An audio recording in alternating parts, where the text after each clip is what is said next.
Assalamualaikum warahmatullahi wabarakatuh. Salam sejahtera anak-anak.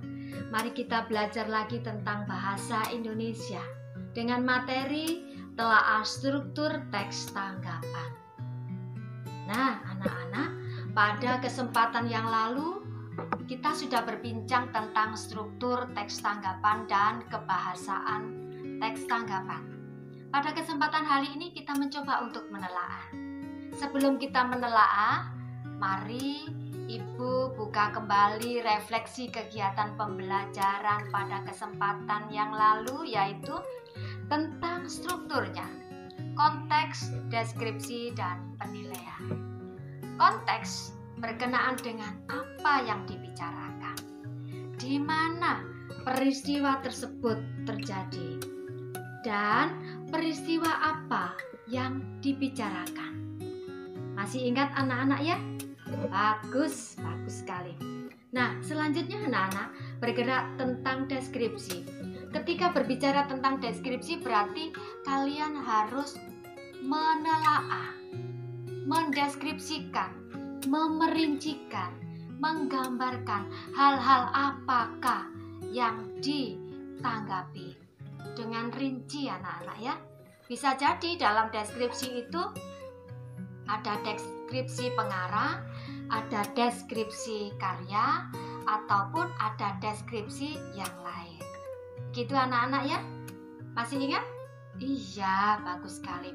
Selanjutnya anak-anak bergerak tentang penilaian. Penilaian sudah disampaikan kemarin, berarti kalian harus menanggapinya.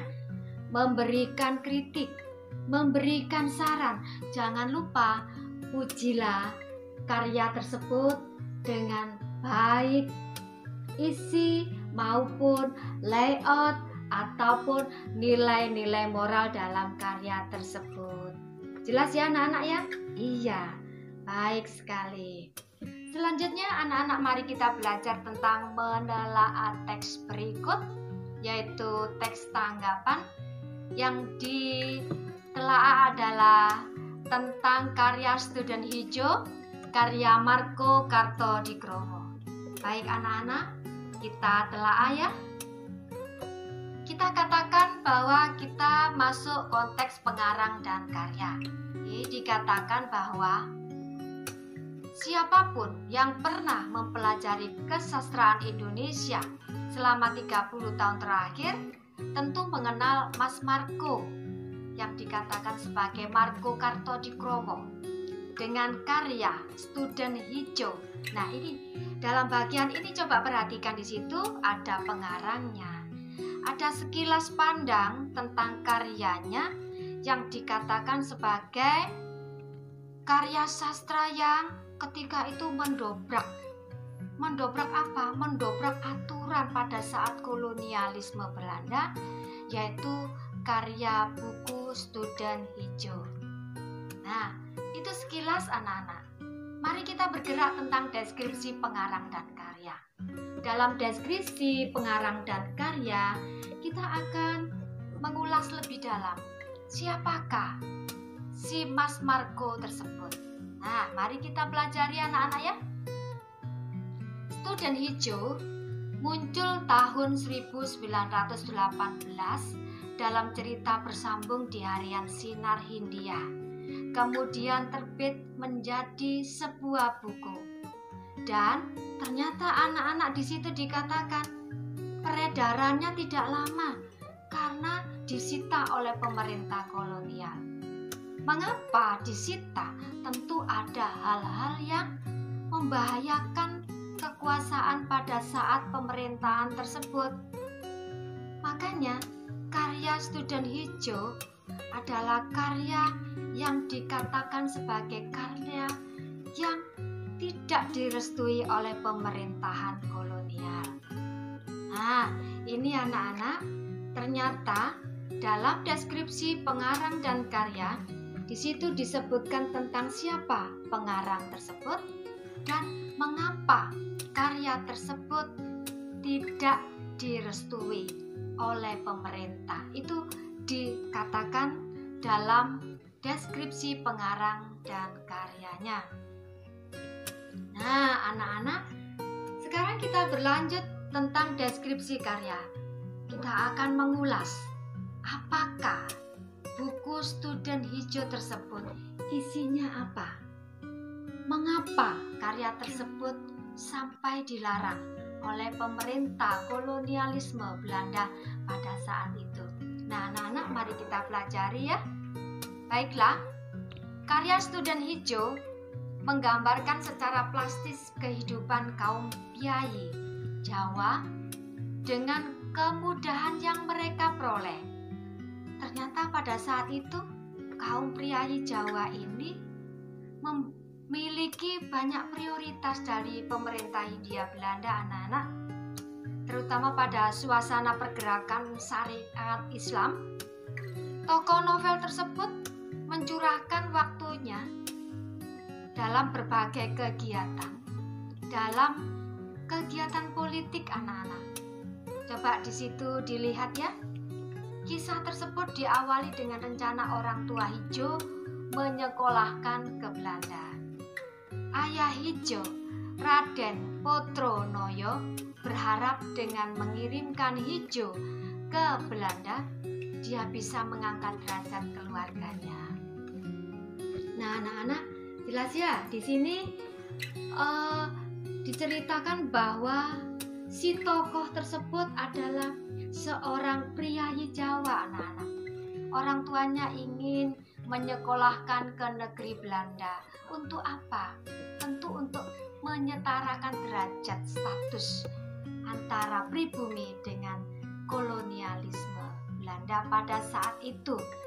Namun anak-anak, untuk melepaskan si Hijau tersebut, si orang tua, terutama ibunya, Raden Nganten Potronoyo, khawatir anak-anak untuk melepaskan anaknya ke negeri yang dikatakan negeri yang bebas, negeri dengan pergaulan bebas.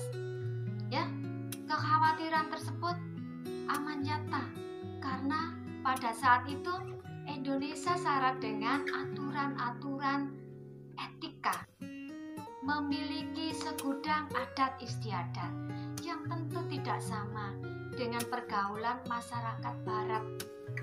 Masa itu pun juga dengan masa sekarang.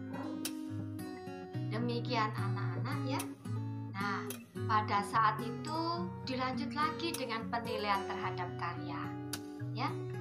Karya tersebut dikatakan oleh seorang kolonial ataupun oleh publikasi-publikasi masa itu sebagai karya yang terlalu berani, ya.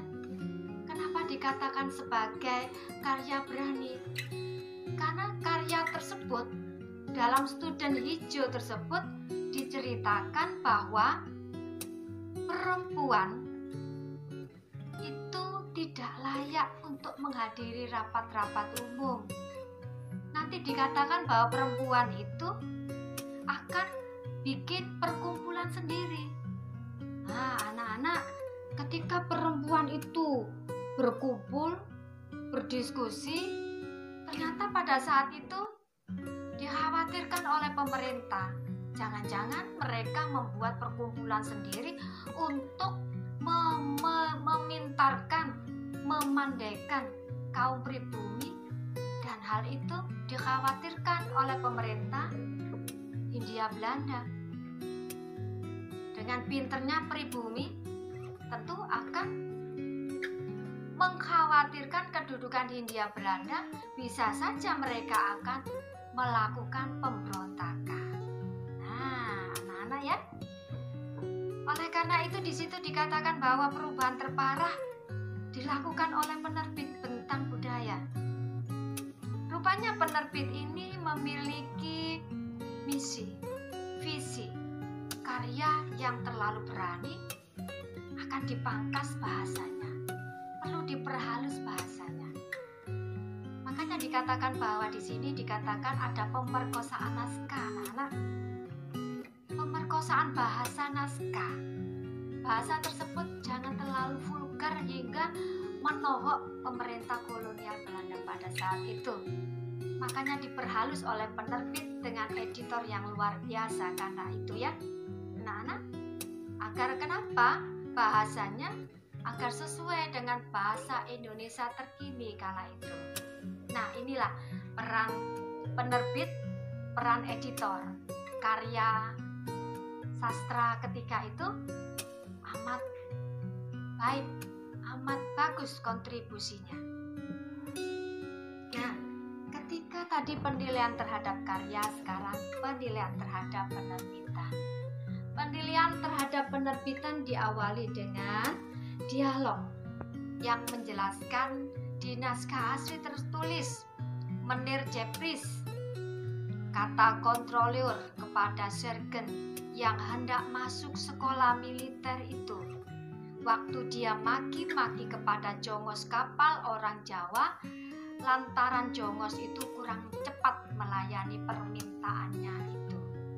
Nah, anak-anak, ternyata penerbit Bentang Budaya memangkas bahasa-bahasa yang kurang ataupun yang kurang layak. Ternyata bahasanya ini, anak-anak coba perhatikan ya.